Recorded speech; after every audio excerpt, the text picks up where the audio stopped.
Tyler with TJack Survival Dispatch. I'm here with Phelps from Refuge Medical, Refuge Training. One more time slower. Refuge Medical and Refuge Training. That wasn't slower. Refuge Medical and Refuge Training. Yep. I'm teasing him.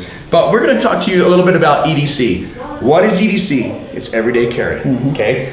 Clearly, we can't carry this every single day. I'd like to, don't want to, but I could. Yeah. So I want to talk to you a little bit about EDC in levels. At the base level, what does he have? What do I have? This was an impromptu video. So at the base level, I'm going to talk about what I have on me basically. Well, you always want, we'll go back to what is survival. Survival is don't die, right? The next question is what's going to kill me first? Well, oftentimes the most pragmatic answer to that is going to be like exposure, or I'm stuck in the mountains, or I'm broke down or something. So I think the simplest reply is going to be a phone, right? I got my phone on me. Well, if you're going to have survival and you have a solution, you have to be able to replenish it indefinitely. So you got to be able to recharge this thing, which I will get to in just a second. The next thing that I use on a pretty regular basis is a knife. Now, I also carry a pistol very regularly because a pistol is like a fire extinguisher for violence, right? Absolutely. Best medicine for bullets is bullets. It's just more bullets. You don't need it till you need it, but when you need it, you really need it. And usually have it on my hip. Right now I've got it in my bag because when we talk about layering, I don't want to have it all on my body. I want to have bags of stuff so that I can put the little bag in the big bag and go, or I can put the contents of my pocket, or in this case my gun, into my bag, and then throw it into another bag so I don't have to have a gun and a gun and a gun. One, so I can afford it. Two, so I can carry it. And because it becomes a little more realistic, right? Yeah. The other things I'm going to show you real quick, I've got my keys. Tourniquet. Okay, I'm going to talk about why here in a few minutes.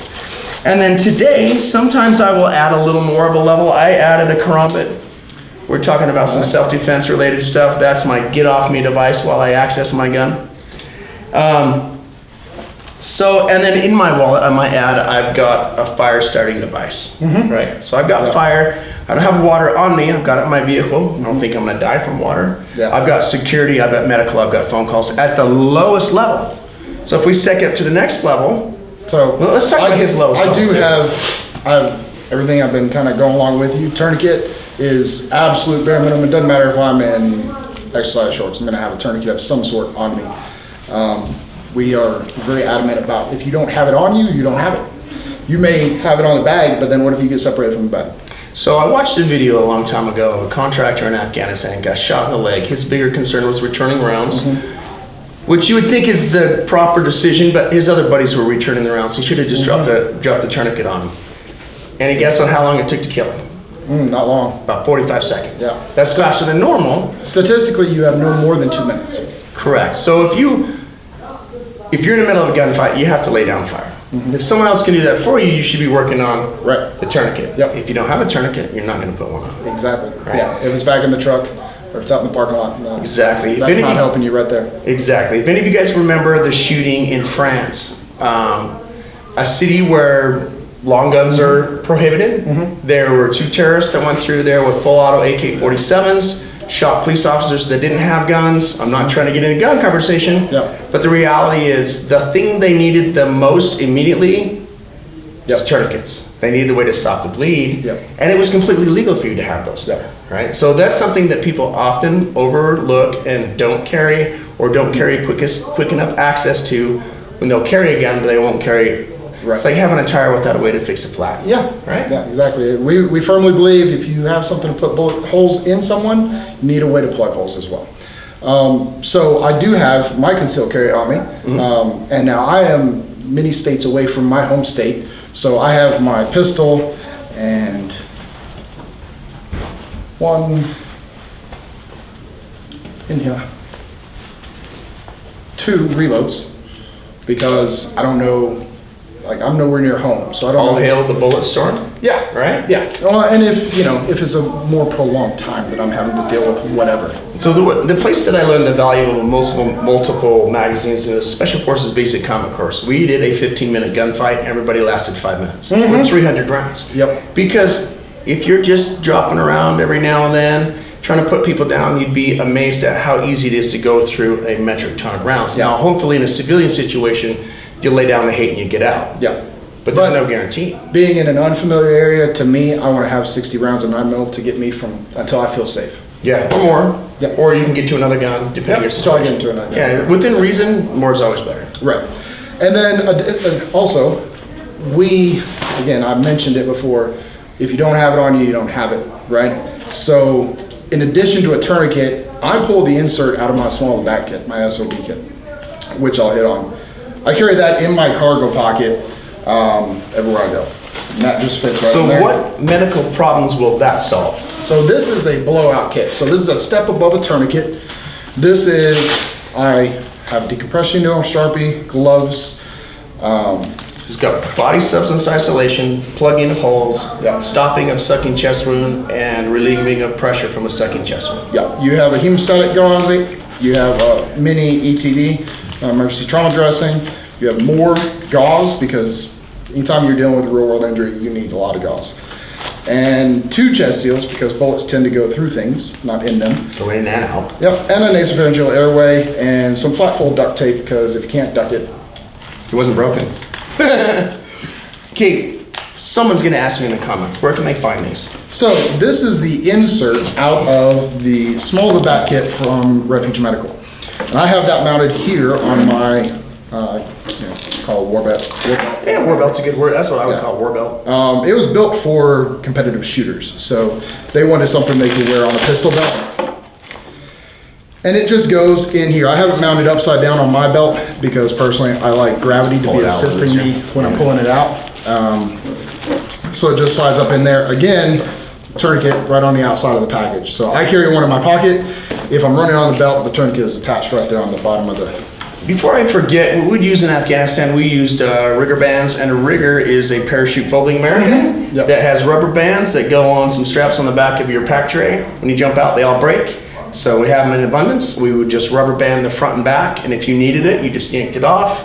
Your body armor, your kit, wherever it was. So if you got a thick, heavy rubber band, you can use to hold it on there. So Something that breaks when you pull, that's a good thing for me. Yeah, the SOB kit from Refuge Medical, this tourniquet is held on with this elastic cord and a clip, a little retention clip. So it will just pull right off. Oh, nice. So it just slips out. Yeah. You gotta really pull on it. You gotta pull on it, so it's Yeah. not gonna come off when you're doing some sort of training. Snag it on a door Or beam branch or something. whatever, yeah, it's not gonna come off for that. But if you pull on it with some intention, it will absolutely just Comes set right that right off. Cool, so let me talk about the next level. The base level is what you're gonna wear. I can wear this in town. I have my pistol. I will usually have my Glock and a magazine, my wallet, a tourniquet, phone, keys, a knife at a minimum, and my phone doubles as a flashlight. I know if we're talking about a Carry multi-tool, I love those, but I leave them in my car because I find Yeah. personally that's a little bit too much, but that's a beautiful thing. You wanna carry it, you don't. But know that that's the base level. If you were in a earthquake, the building falls, the lights are out, your watch or your phone or a flashlight is the first thing that you're gonna want. That's why it's valuable to have those on you in a base level. So if we're stepping up to the next level, this is my sling bag. It's more than an EDC, less than a heavy backpack, and the main reason that I like it is because I can leave my pistol in here. When I'm going to places where I can't have a pistol, I can lock this up in a, try not to lock stuff in your car. If you do, lock it inside something that's locked so Yeah. that it's not a window from being stolen, especially in larger cities, LA like right now. So, but for this, if I can carry something, there are situations where you want it in a bag. There are situations where you want it in a sling bag. The reason why I like the sling bag is I can access it without taking it off my body, right? I come around, I pull this nice big strap here. I've got my Glock on the inside. I'm picking my elbow up not to flag myself. Yep. Glock and a Kydex, and that's hell. The other thing too, for me, red means blood. So I will put my jangly stuff like my wallet, extra batteries for my hearing aids. If you've got some medical related issues, maybe insulin or whatever, this is a good place to put it. And then I've got a med kit right here with my blood type. Okay, I've got another tourniquet. Unfortunately, got a mask. Won't even touch that one. Yeah. And then That's good having your blood type right there because if I come up on him and I don't know him well enough to know his blood type, it's good to have that right there. got my A positive, and it's hidden. This doesn't look like an active shooter kit. Yeah. Right? And I can add to it or take away from it. Maybe I have one magazine. Maybe like today I've got 1, 2, 3, 4 magazines, right? And 4 times 15 plus what's in my pistol is a lot more than 1. Yep. Right? So, and this is a Gray Ghost bag, and now I'm gonna get that question. And then I've got a flashlight in it. We talked earlier about the phone. We're pretty addicted to our phones, so I genuinely think a dead phone can be more detrimental in most situations than some of these other things. As a solution, I have a Wubin flashlight. All this is just a normal flashlight, right? That has a nice little recharger port here, so I can recharge my phone on it. I can get about 3 full phone recharges out of it. Nice. And then my phone can be my flashlight if I need. So either I can carry a battery, which I will oftentimes do because it's larger than this flashlight, or I can carry this flashlight, which doubles as a actual flashlight in conjunction with my phone to recharge it itself.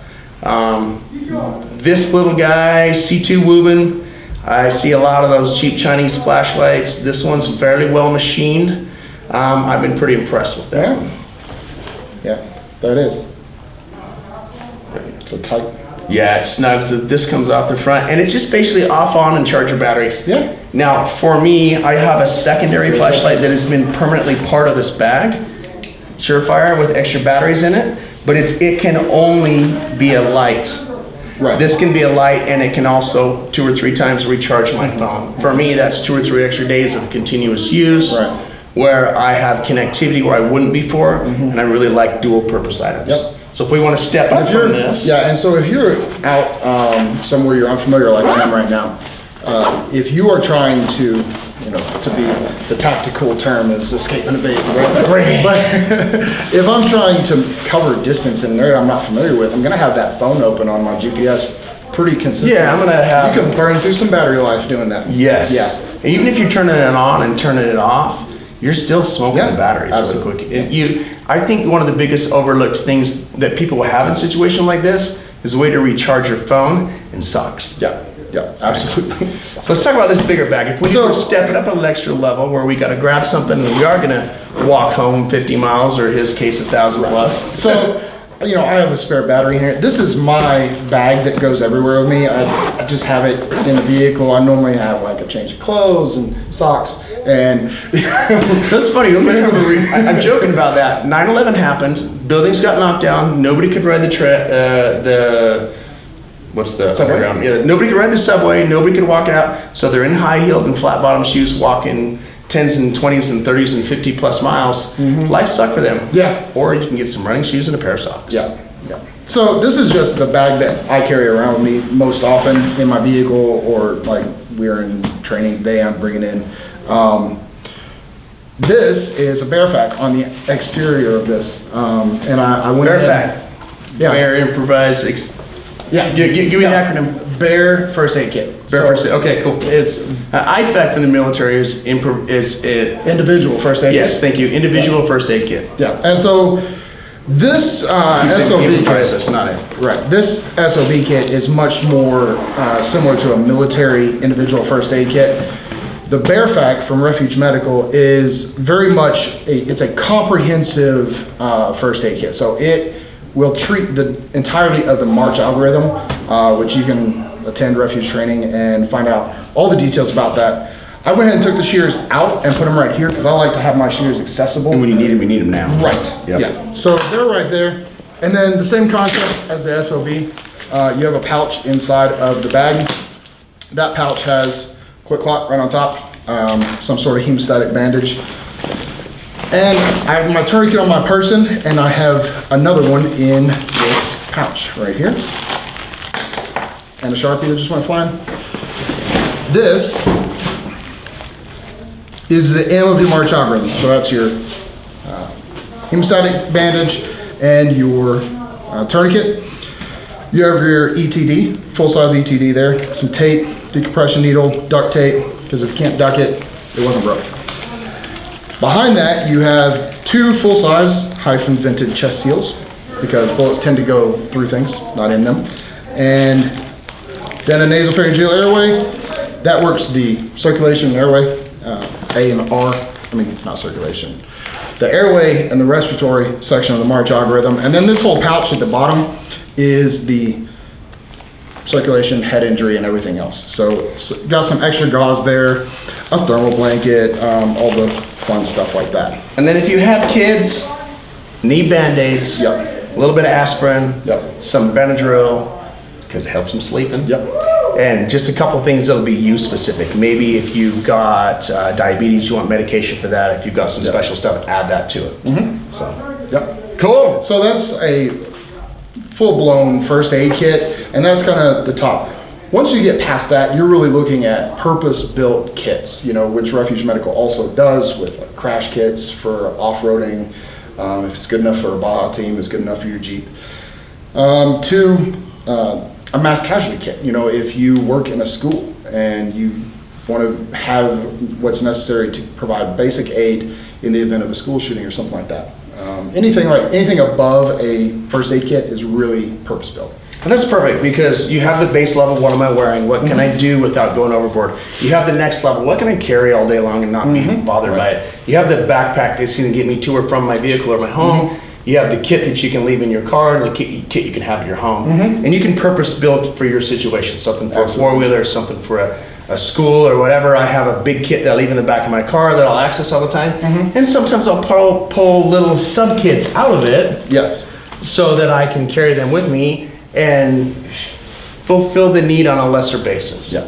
Cool. The importance is to have the equipment. Well, like I said, if you don't have it with you, and the training on how to use that stuff. Yes. Yes. Possession does not equal proficiency. No, it does not. Just not even know how to set your tourniquet up properly when you try to pop it open and now you're threading it through, but you've got a hole in one arm, creates problems. Yep. Okay, hopefully this is valuable to you. If we screwed something up, let us know in the comment section. Absolutely. Yeah. And then if you have questions, let me know. I'll try to get answers to all the questions. And I know he's going to be trolling comment sections because I'm going to send it to him as well. Yeah. I will leave a link to Refuge Medical and some of the gear that we use in this channel. And thank you for watching. I wonder if I can do this from back here.